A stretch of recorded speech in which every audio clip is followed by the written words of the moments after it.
Hey everybody, it's Tom Foster. Welcome to our January webinar here at FWM. Thanks for joining us today. Our webinars are where we will discuss all things you need to be successful here in 2015 and beyond. From Google's latest algorithm change, new SEO techniques, pay-per-click social media marketing, video, to much more broader and yet equally important topics like your mindset and how to run your business. We got a great show ready for you today. I'm really excited about it, and I'm going to get into it in a minute. Real quick, just so you know, some housekeeping stuff. We always want to hear your feedback and questions. So if you have a question, please just pop it in the box there that you see on the right in the GoToWebinar control panel. There should be a little drop down that says questions, and go ahead and put your question in there, and we'll get to it as soon as we can. If we don't get to it, then we'll send you a note and respond. And once again, when the webinar's over, we'll send in a note with an attachment so you guys can hear the webinar and see the presentation. So this January webinar is the beginning of the year of 2015. We're very excited, and this is a special show because today we're going to talk about business. And so I am super excited to have today the one and only Buster Tate, COO of FWM. That's Chief Operating Officer. That means that he runs everything. That's what that means, Chief Operating Officer. It's the most important role of a business. He's my business partner in all things, my mentor in most things. Some things I just don't listen to. And most importantly, though, my great friend. He's been a great friend of mine for over 10 years now, since we moved in across from each other in a very serendipitous way.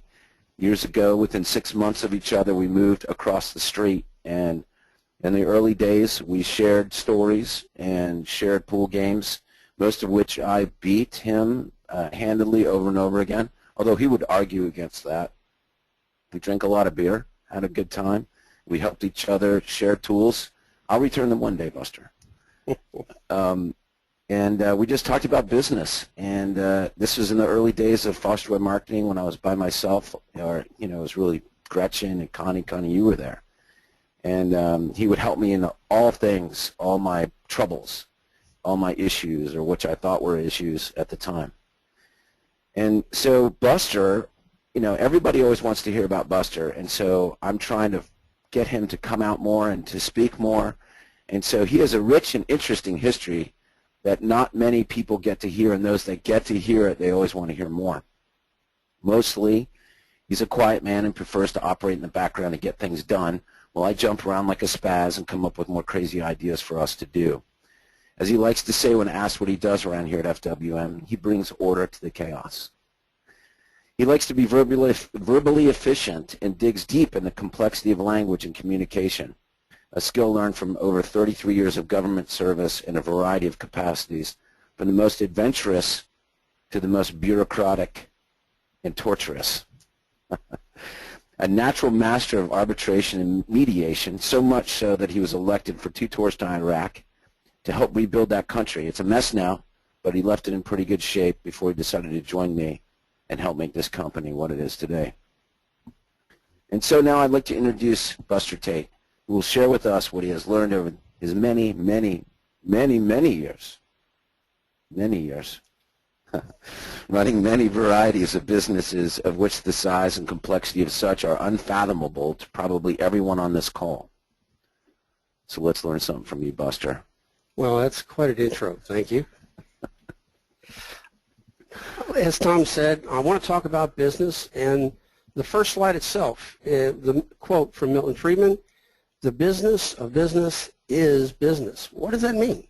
Well, if you break it down, the business, the activity of business, the enterprise, is business, making money. We are not philanthropic organizations. If you're within the sound of my voice, you're here to try and figure out how to make more money. That's nothing to be bashful about. It's what we do. That's why we have started businesses. Now, over the course of my business life, I've made an unknowable number of mistakes, and I've tried to learn from those mistakes. What I'm going to talk to you today about is a distillation of years of trial and error over a wide variety of businesses, where I've taken the principles that I've used in the creation of hundreds of businesses and distilled it down into a simplified process. Now, some of this may seem like a blinding flash of the obvious. The words are easy to say. Only those that have the will and the discipline to do the simple things will take away from this and be successful. Okay, so now I have a question, Buster. When you say that you've worked in hundreds of businesses, how do you mean? Like, explain a little bit to the audience what you mean by that. Well, I'll address it a little later in the slides, but the government programs that I operated with, most bases have family support, quality of life programs to support the military and their families. And this range from golf courses, bowling centers, gyms, marinas, retail operations, liquor stores, movie theaters. All of these bases have these support facilities, and I started out at the Naval Ordnance Station in Indian Head running those types of organizations at the base level. Then I moved up to the major command level where I was responsible for all of those same type of activities, but for all the weapon stations and shipyards within the Navy. So that's, instead of running one golf course, would run 15 golf courses. From there, I went to the Pentagon to become the senior guy on the Secretary of the Navy staff, operating all of these businesses for the Navy and Marine Corps worldwide. So I understand business from the most basic. It was a big day when we got $80 in the movie theater at Indian Head, up to running a chain of movie theaters for sailors and Marines worldwide. Because all bases and ships are like mini cities that require infrastructure, correct? Correct. And this is the piece of, the grocery stores, the bars, the bowling, alleys, the stuff that makes people happy. Correct. So, and the government, believe it or not, I mean, it was a for-profit, or let's not lose our butts, and so there's lots of negotiation in terms of the business. You had to market those businesses. You had to get people in the doors, just like you said. So it was a big deal in Indian Head, and you got 80 people in the movie theater, right? That's correct. So it doesn't really matter, and we've got lots of lawyers and doctors and different kinds of businesses on the call today. It doesn't really matter because business is business. It doesn't matter what you're doing, correct? And that's the principles that I want to talk to you today is not so much how to make your medical practice more effective or the individual law firms, but I'm going to talk to you about what it takes to do the fundamentals correctly. You go ahead and run your Vanna.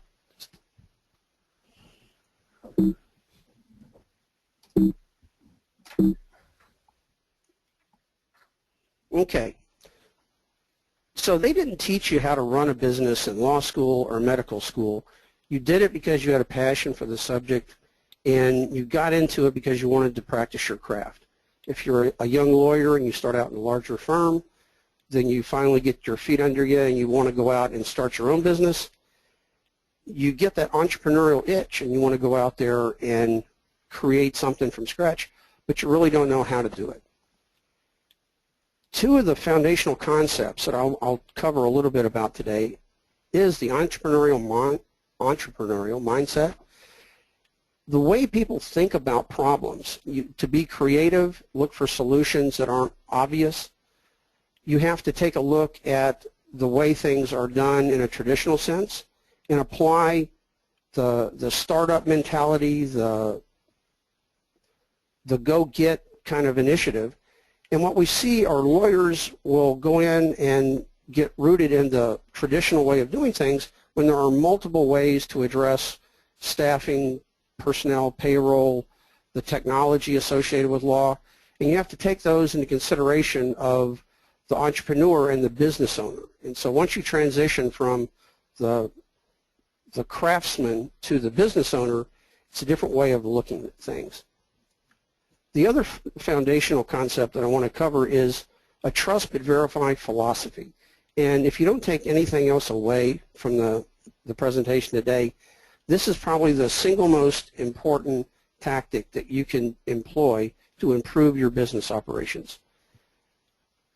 This is really an old Russian proverb that Ronald Reagan coined as he was dealing with the Soviet Union and nuclear arms reduction. You want to trust that the people that you have asked to do things are doing them the way that you've asked, but you need to verify that they are in fact doing that. If you look at everything not as a cynic, but as just a good practice to validate or verify that if you set down a procedure, that your employees are following that procedure. You need to verify through measurement that those things are actually occurring. If you can weave that into your operational philosophy, it will change not only the way you do business, but the way you operate your life.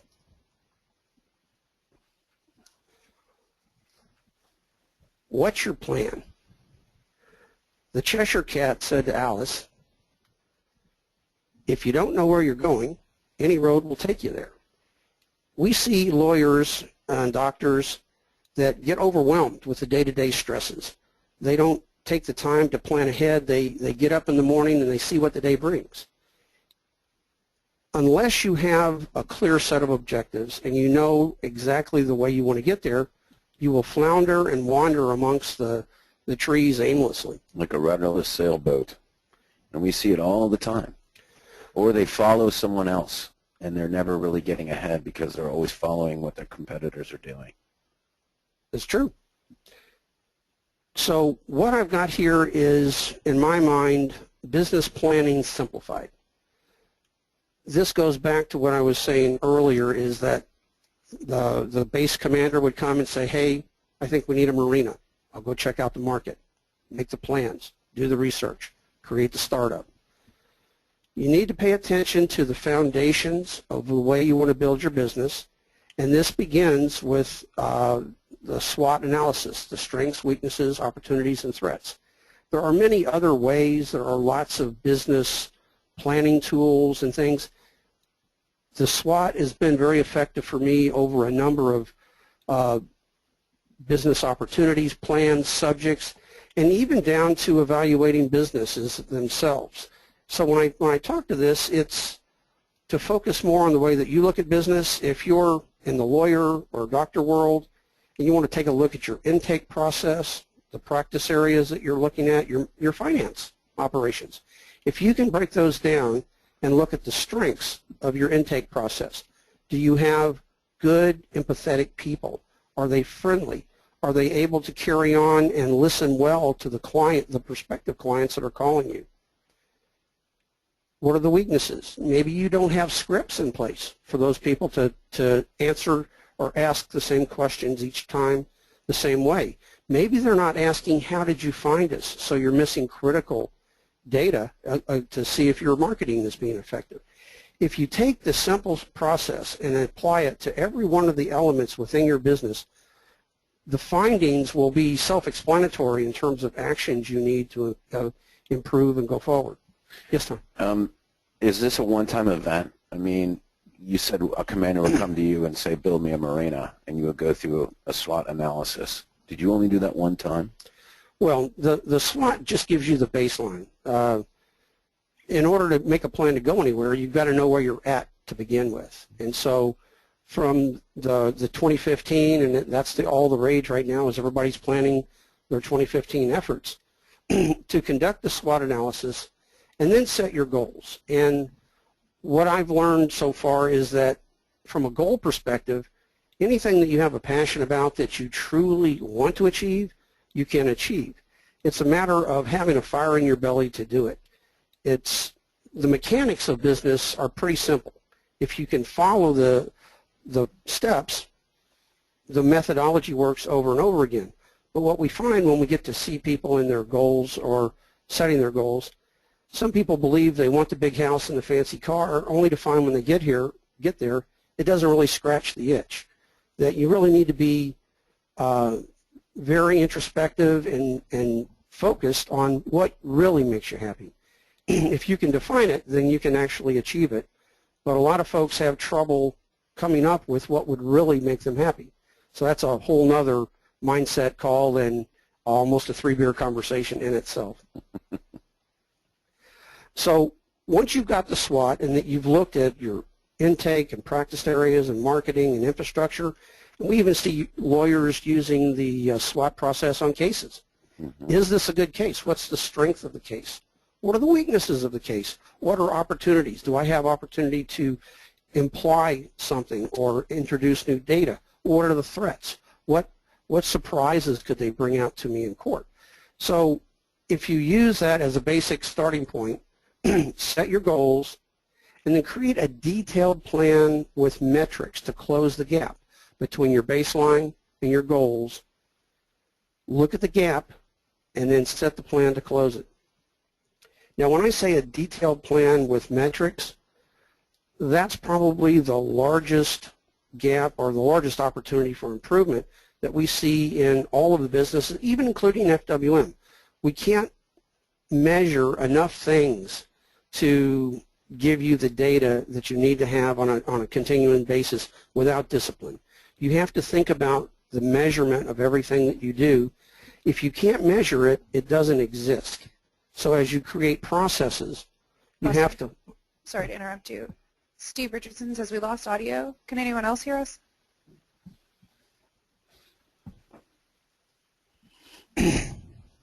Well, they're not turned on anyway, too. All right, we got a lot of I can hears. Okay, so let's keep going. Okay. Thank you, guys. And so creating the detailed plan to close the gap that you've identified and identifying metrics to go with that. If you are currently earning at $400,000 a year and you want to get to $1 million, you have to go back and do the math. You have to identify what you're doing in sales, what those individual cases are bringing in, how many additional cases you would need on a per month basis in order to achieve your goal. You'd have to take a look at the marketing required to get those cases. What kind of efforts do you need to put in to bring in the cases that you need for that specific effort? So identify it, measure it, and follow up on it, and the data will guide your actions over and over again. Well, the data tells you the resources that you need to achieve your goals. Correct. Right. I mean, a lot of times you can go look at, if you're trying to come up with a campaign, or you're trying to build a marina, or you're trying to open a new store or a new office or a new practice somewhere, what did you do in the past? What can you learn from in the past? Or can you talk to a colleague or somebody that's done that to help fill in that data? But at least then you know some of the things, because a lot of people, including myself, tend to, well, before you, tend to say, oh, I would love to just build this thing, and then just set about doing it without thinking about how long it's going to take. Is it going to require additional money? Is it going to require additional people? Is it going to affect, anything that's existing at the moment?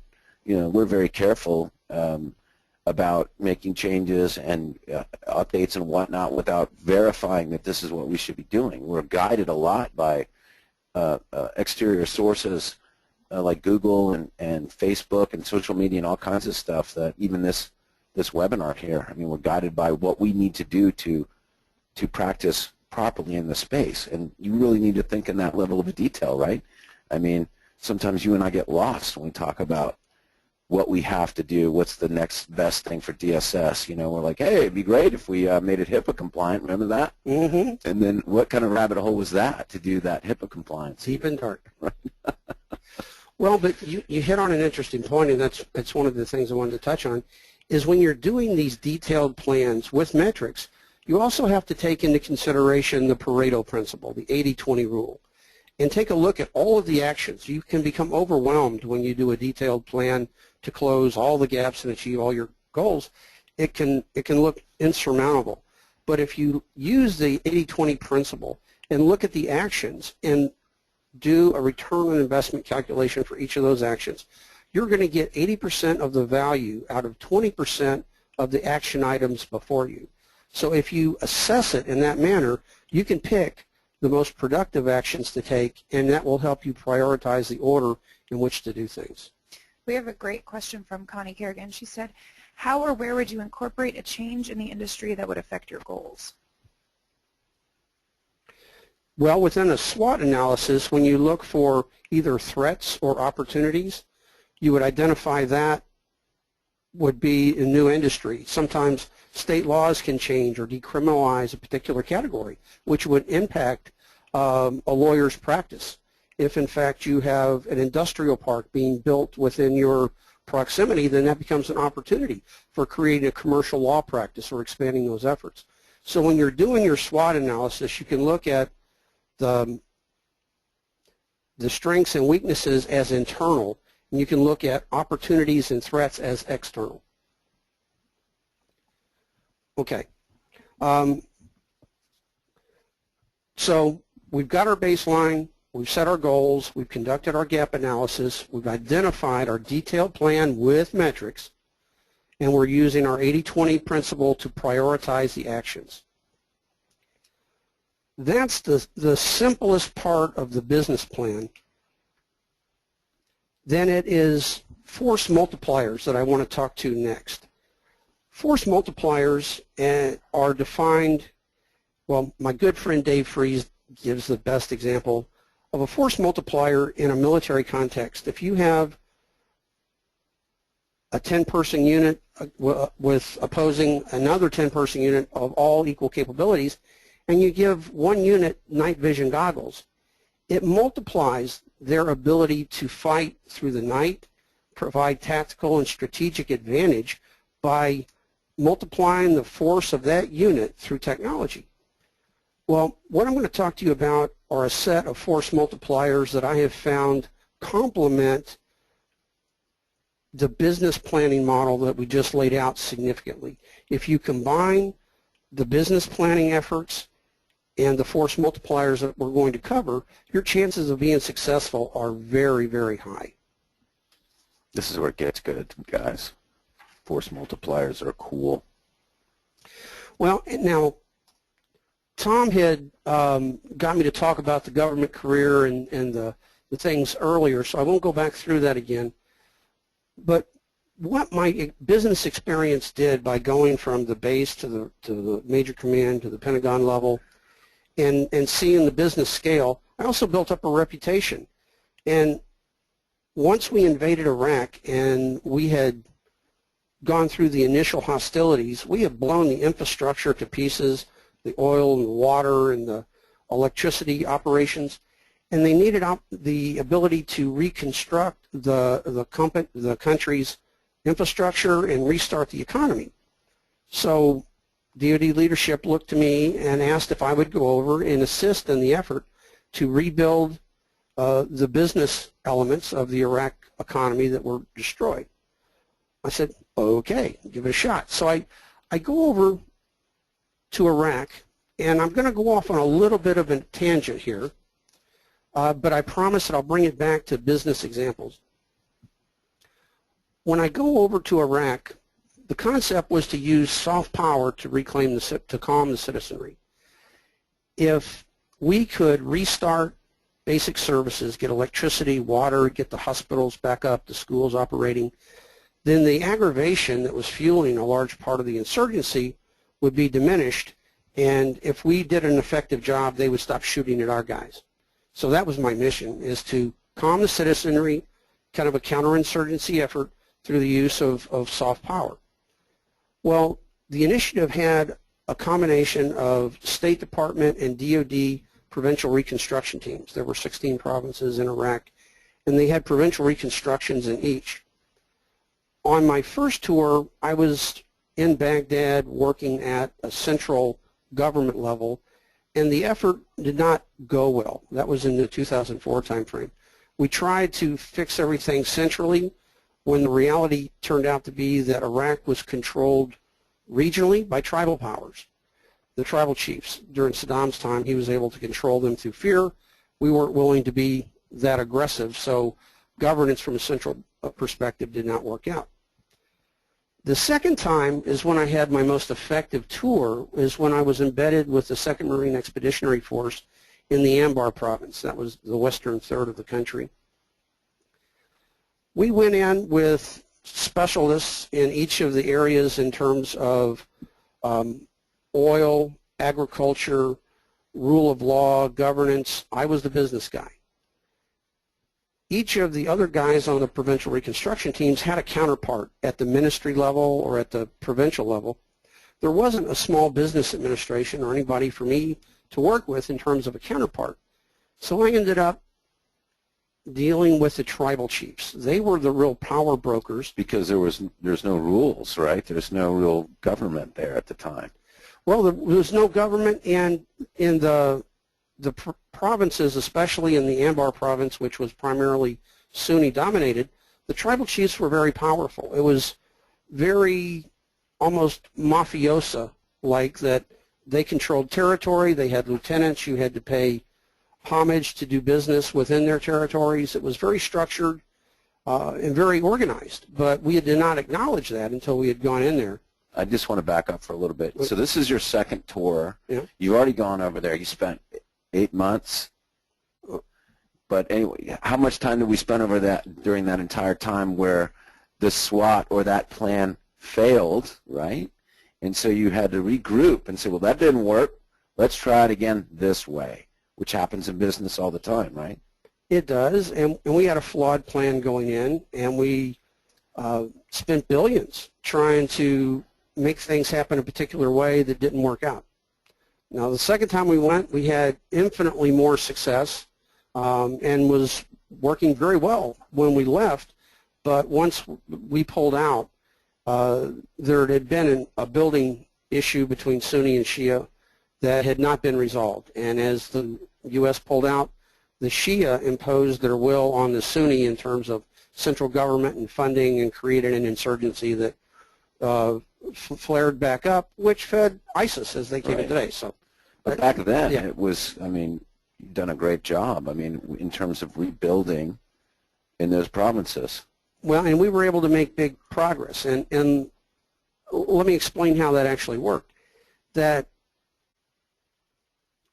we ended up working with the tribal chiefs, and because of the heat, they wouldn't meet with us during the day. We would meet at night, and we would smoke hookah pipes and drink chai tea starting at 11 or 12 o'clock at night, and we would talk all the way through till morning about everything under the sun except business until the tribal chief was ready to talk.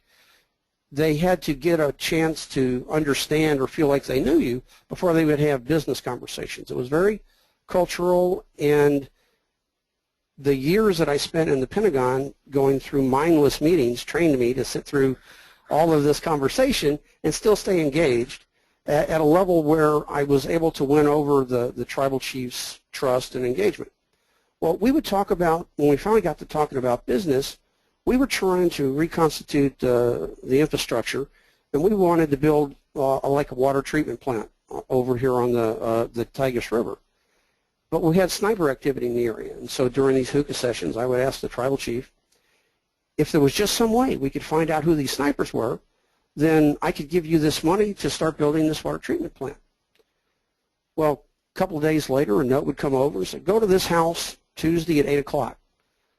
We'd send the Marines over, roll up the snipers. I gave the bag of money to the sheikh, and we started building the water treatment plant. Well, that was really the foundation of a trust that I built with the sheikhs, is that if I honored my commitment and they honored theirs, that trust would allow us to push boundaries on a lot of other issues as we went forward. And so trustworthiness is a huge force multiplier. If you build trust with your clients, if you build trust with your employees, you're able to go farther and faster with less salesmanship involved. You don't have to talk people into it. If they trust you and you ask them to do something, they're going to do it without a lot of pushback. And so as you're looking at all the business planning, building trust is a huge force multiplier. And this is a very important thing to the legal community from both sides, because people don't trust lawyers. There's a reputation there.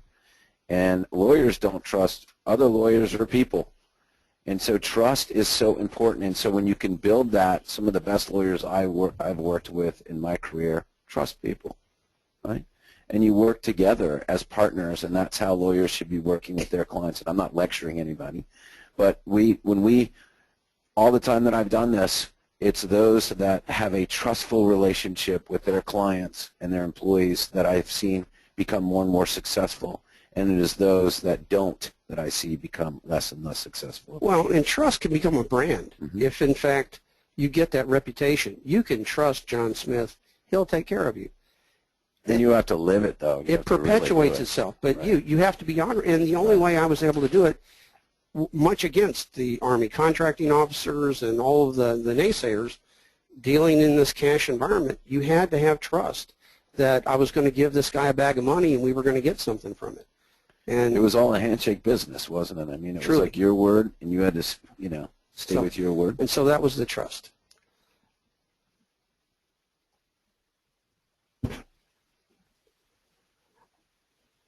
When I look at business, I've been influenced by a couple of folks. Sun Tzu, an ancient Chinese general, wrote The Art of War. I take many of the lessons from that and apply to business, and they're very effective today as they were in ancient times. I also am a big fan of Vince Lombardi, a strong advocate for fundamentals. You can't do blocking and tackling poorly and win. It's the same in business. You've got to do the business fundamentals correctly to do that. So Sun Tzu said, if you know thyself and you know your enemy, 1,000 battles, 1,000 victories. But to know yourself is to be very honest about your strengths, your capabilities, where you're not so good. And sometimes it's hard for people to admit, I'm not good at something, or I don't have that capability. But if you know yourself, then you can arrange your business. You can pick your battles so that you don't expose your weaknesses. If you know that your troops are well set for a battle, but you cannot extend yourself more than 100 miles because of logistics, then you plan your battle accordingly. If you know your company's strengths and weaknesses, you know your objective, you know what you want to do, you know the market and the details and the nuances of that market. And a lot of times people will do superficial or rudimentary market research, but really not get into the nits of what make people buy, what drives decisions to purchase. You need to understand the clients that you're working with and what makes them tick. And your competition. What is your competition offering that you're not offering, or what do they do to stand out, or what should you do to stand out in that marketing? If you know yourself and can admit where your weaknesses are, you can win almost every time, as long as you've got a good plan. And that's back to the fundamentals again. Well, and getting, you know, if you're weak at something, make sure that you get somebody that's good at that to help you with that. Don't just admit it. Say, oh, well. But that's part of the planning process. When you do your analysis and you say, my logistics are weak, the SWOT on your intake, or no, on your finance. Let's look at your strengths. You know, you got good IT, good accounting folks, but your accounts receivable, it could be taking you 120 days or longer to get your billing payments in there. That's a problem. You need to go in and find a way to adjust your billing process. That's a weakness. You know that's a weakness, and you need to find ways to address it. And if you follow the process, it'll point it out, and your actions will become crystal clear. If you get out of your own way, and that's really the point, you need to get the right kind of help to help you and get out of your own way. That's the sign of a good leader, and that's what everybody is here, really. You know, if you're running your own law firm or running your own practice, you're leading. You're the CEO of your own business, and you've got to get out of your own way if that's not something that you're good at doing, whether it's accounting or whatever. Certainly when I started this thing, I was good at ideas and being creative, and everything was Shangri-La until I actually had to come up with a process, and I actually had to think about operations and long-term and financing and all that stuff that was just dropped in my lap, and things that I'm not particularly good at. And that's a big reason why Buster's sitting here across from me, is because I needed somebody with maturity and wisdom and experience that could help me do that. And it's ever since then, it's been fantastic. Hasn't it been, Buster? It's been awesome. I do enjoy the private sector from the perspective that in the government, it takes a long time for initiatives to mature and get funded and be implemented. Here, you and I can have a conversation at lunch, and we can implement by dinner. Mm-hmm. And I really, really enjoy that part of the entrepreneurial side of business. Yeah. The next force multiplier I want to talk about is patience. A lot of times we get in a hurry. We try to take shortcuts. We don't follow up on our trust but verify. We act on a small data set and jump to conclusions. Sun Tzu said, tactics without strategy is the noise before defeat. If you act before you have all the data that you need to make a good decision, if you jump into the battle before you've formed your battle plan, things don't look good for your outcome. We see this all the time. All the time. People set up pay-per-click and they go work with a pay-per-click company and they don't have a landing page or a good landing page for it to go to. They just send them a check. They assume that because this law firm is doing something or this doctor's practice is doing something that it's working without actually finding out does that work, right? They open up another office without telling anybody and completely hose up their entire local profile. This stuff happens all the time because they just make quick, knee-jerk reactions without looking at all the data. And patience serves many things, and there is a philosophy of ready, fire, or ready, fire, aim, where you continuously move action and you try to go forward. And you can do that on a one-off type of thing, but the day-to-day business, the football analogy, you don't look for the Hail Mary pass. You grind it out 4 yards at a time, make your first downs, and keep going. Don't jump to conclusions based upon what you think you know. Get your facts straight. In Iraq, I'm meeting with a tribal chief. We're sitting in the front yard of his house, and I have my Marine security detail on the perimeter.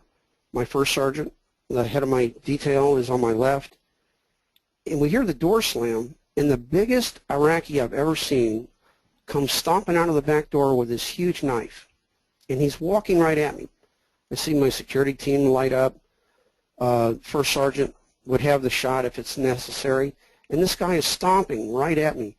And I'm still sitting, and I'm a bit nervous, but I'm waiting. And I can see the first sergeant going through his mental checklist of what's the threat, should I engage, walking down. And right before the guy gets to me, he veers off to the side and walks over to where some kids are playing with some lambs and goats, and he grabs this lamb and cuts the throat of the lamb and lets it bleed out right there. That's going to be our dinner for the evening. Well, this security team and I had been working together for many months, and even 3 or 4 months prior to this event, the first sergeant would have shot that guy coming out of the back door in a heartbeat. He wouldn't have even blinked. But because we have been working on patience, let's understand our situation. Let's gather our facts. Don't act until we really understand the plan. And there's always the danger of waiting too long to take action or acting too soon, and finding that balance just comes from experience. But because we had worked on patience, because the first sergeant didn't shoot the tribal chief's personal cook right there, we were able to go forward, conclude our business. If we would have shot him, we probably wouldn't have made it out. Yeah, you wouldn't be talking right now. Well, we were too deep in the tribal chief's land. You had built trust with this guy, so that affected your feelings at that time and your first sergeants. It did. That, you know, it was out of character for them to try something like that, but sometimes you get a bad apple. But the real lesson here is, if you can deliberately be patient, when somebody comes into your office and said, do you know what Susie did last week? She said this to this client. That's crazy. Fire Susie. You don't fire Susie. You go get Susie's side of the story. You understand the facts. You don't react until you have the data to make decisions about what's going on in your world. Okay.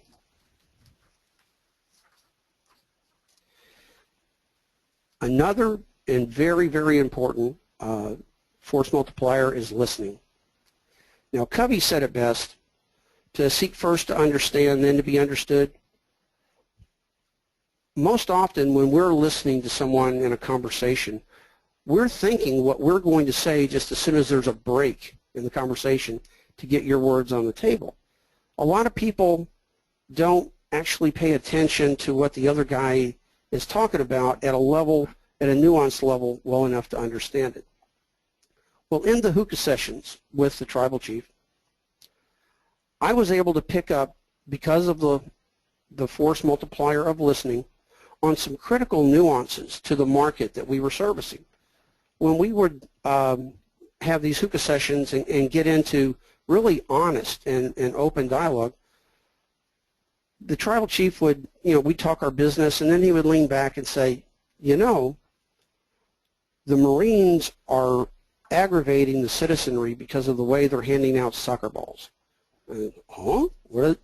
And so I would follow up, and the tribal chief would explain, as the Marines would drive down the center of Ramadi or Fallujah, and they would throw soccer balls out to the kids, what we were in fact doing was poking the fathers in the eye, saying, you can't give your kid a soccer ball, so we're going to give it to you. Give it for you.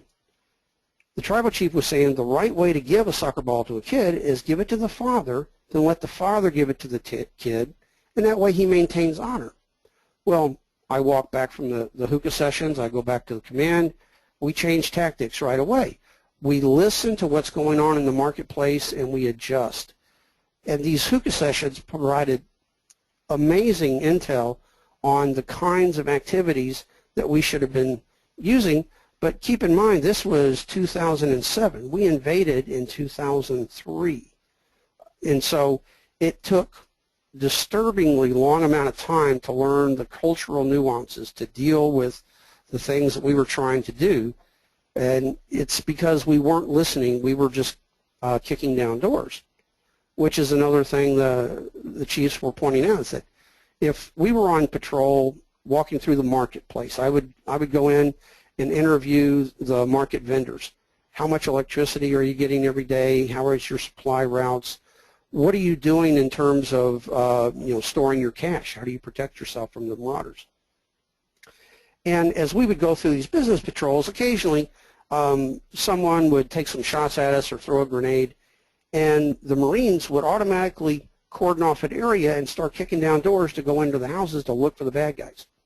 Well, the tribal chief would tell me, if you would just knock on the door and allow the father to give you permission to come into the house, it would allow them to save honor, and they would receive you a whole lot differently than if you were kicking down the door and coming in the house in an aggressive manner. Took it back to headquarters. We changed tactics, knocked on the door. We were going to go in anyway, even if they said no, but the simple act of asking for permission to come into the house allowed them to maintain face, and we would go in, and they would say, yes, you can search my house, but there's no bad guys here. However, if you go down 3 doors and look in the backyard, you might find a cache of weapons. So just by listening and changing the way that we were dealing with the people had huge implications for how we were received and the kind of help and relationship that we built with the community. And so listening at a detailed level to understand the nuances of what you're doing is critical, not only in that, but what you do in the marketplace as well. If you listen to your clients, if you listen to your potential customers and understand the nuances of the way they think, the things that make them happy, the things that aggravate them, you'll go a long way to improving your opportunity for business. And this go back to the whole perfect client things that we've always talked about is listening. And everybody that's on this call has, well, I'll presume, an existing clientele base of people that they've been working with. And so they already know the questions that people ask. They already know all the things that bring them the kind of clients that they want. And so in order to get those kinds of clients, they need to listen. That's the whole point here, right? And so all of these things, all of the stuff could have gone horribly awry at any particular moment had you not been listening more, which it did in the beginning. It did. Which is why you weren't able to do anything until you started listening and applying what you learned. Well, I went over under the guise of helping the Iraqis or teaching them business. I actually came away learning more than I taught. That I went over with our traditional business model, retail, set up convenience operations here, get your services and goods set up on these corners. I went in and the tribal chief said, well, thank you, Mr. Tate, for your great business knowledge, but we've been traders here for 2,000 years. If you can give us some electricity and access to capital, we can do the business piece. And he broke it down for me. He said, We don't need a 7-Eleven style store over here. We don't need warehouse type operations here. What we need are sheep dipping tanks. Okay, I'll bite. And it said the foundation of the economy in the villages that I was in at the time was based upon agriculture and the wool production from sheep. If you put chemicals in a trough and parade the sheep through them to kill the parasites, you can increase wool production by 1/3. That increased wool production trickles down into the village economy through the things that they can make with it and all the benefits from having the increased wool production. So, again, listening, instead of investing all the money in these... In a McDonald's? In a McDonald's, although when I left, we had opened a Kentucky Fried Chicken in Fallujah. we bought... But you wouldn't have been able to do that had you not done the sheep dipping tank first. That's correct. And so listening works over and over again. Now, I want to be respectful of our time. How are we doing? This is good.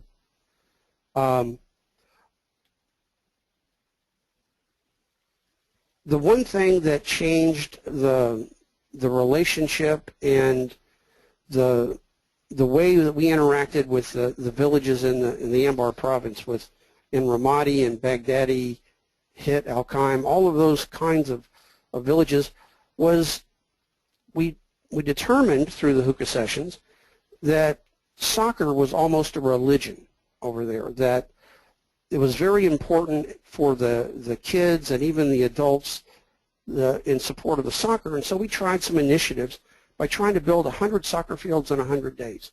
We weren't talking about sod and sprinklers and stands, but we had blown up so many things that there was debris everywhere. If you go in and clean off a lot and put up some goals at the end, we would hold soccer tournaments in these individual villages. And by doing just the simple initiative of the soccer, we'd have the tournament and the people would start to come out that had been barricaded in their homes for an eternity, because it was bringing some normalcy. And when the crowds came out to see the soccer games, then you would see the businesses come to life. And the vendors would come out to service the crowds. So it's learning what the community wants, what your clients want. It's learning or listening of what you need to provide in order to hit the mark. Makes all the difference in your effectiveness as you go forward. Oh, very good. Let's keep going, buddy. Okay. All right, I got one more.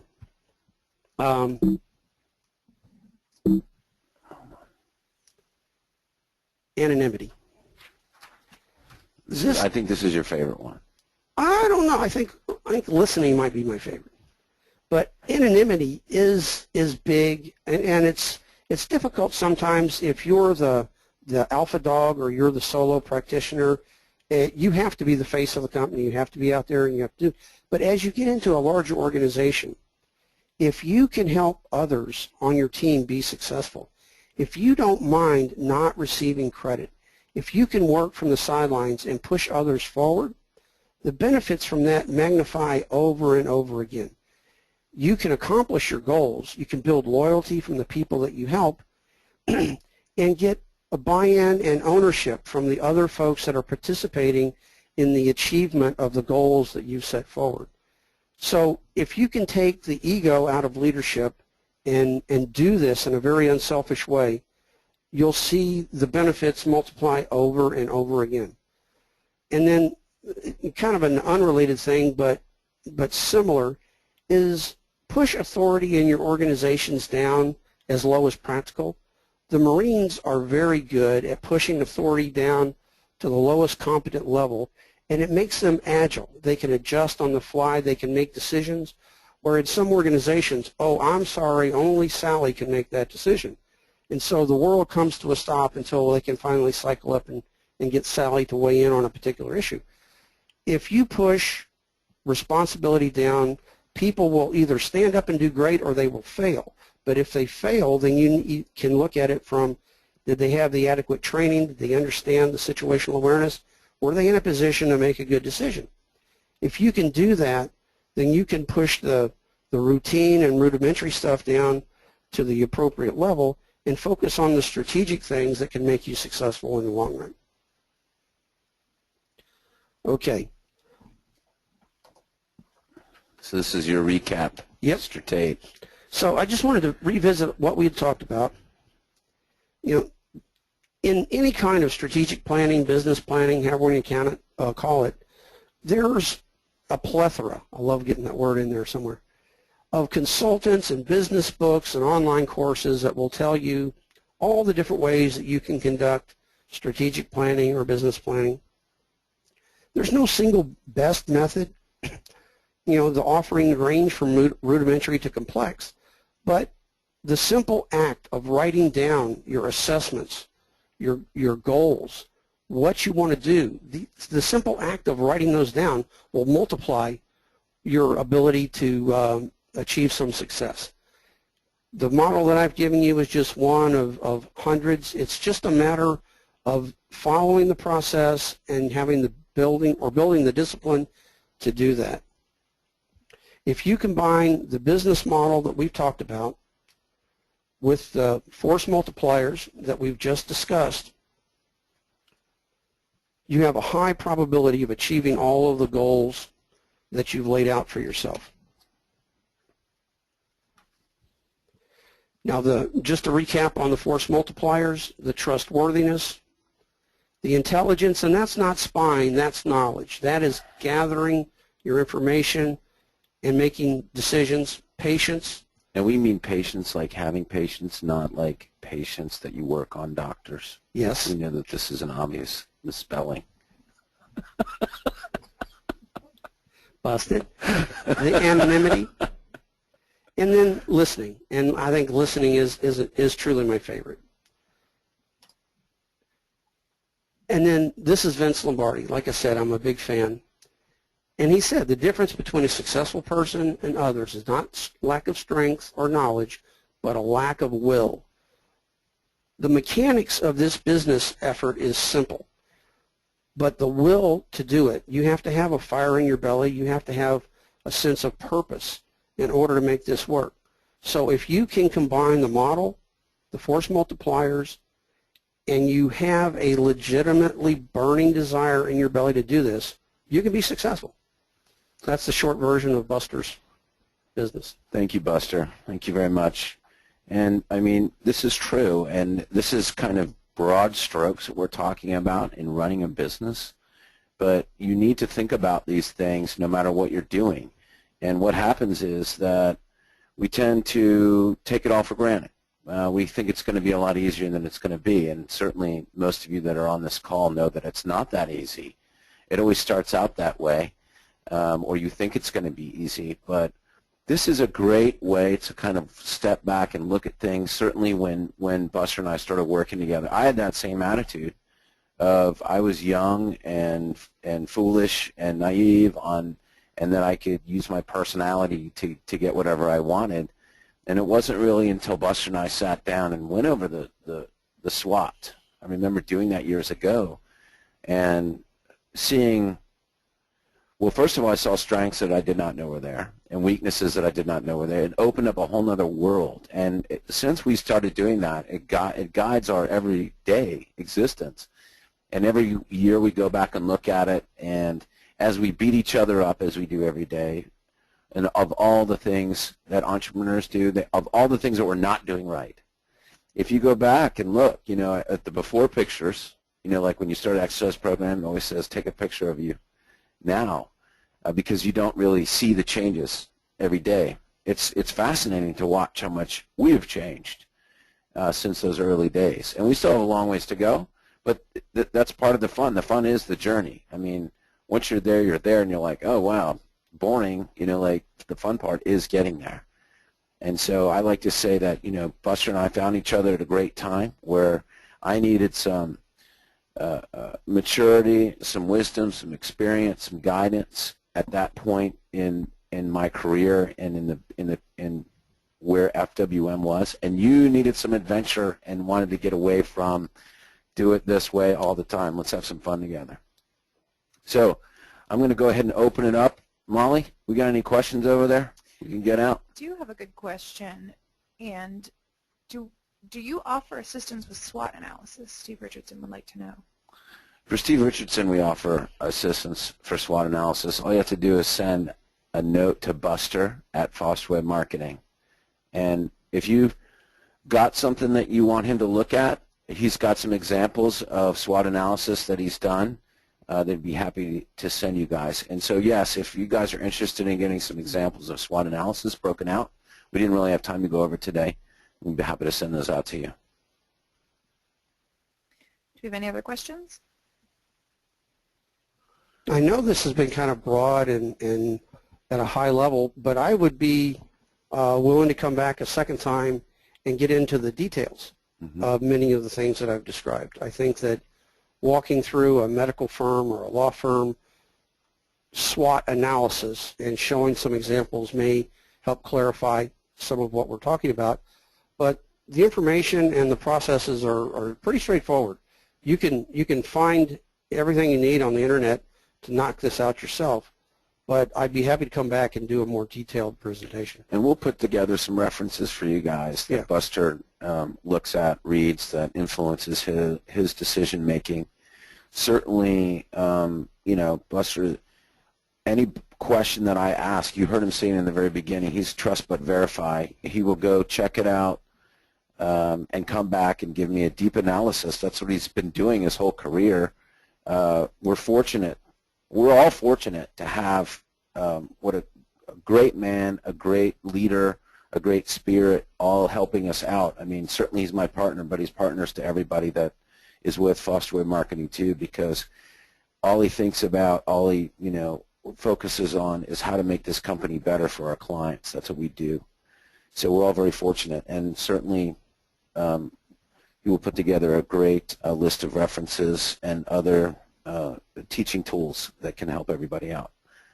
Anything else, Molly? All right.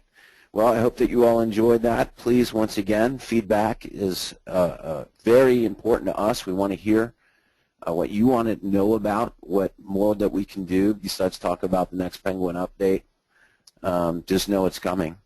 And I will just say that if you start to implement these kinds of things in your business, then and make sure that you're prepared, because by putting together a SWOT analysis, we'll open you up to that knowledge of, hey, what if Google shuts down its doors, or what if Facebook disappears off the face of the earth?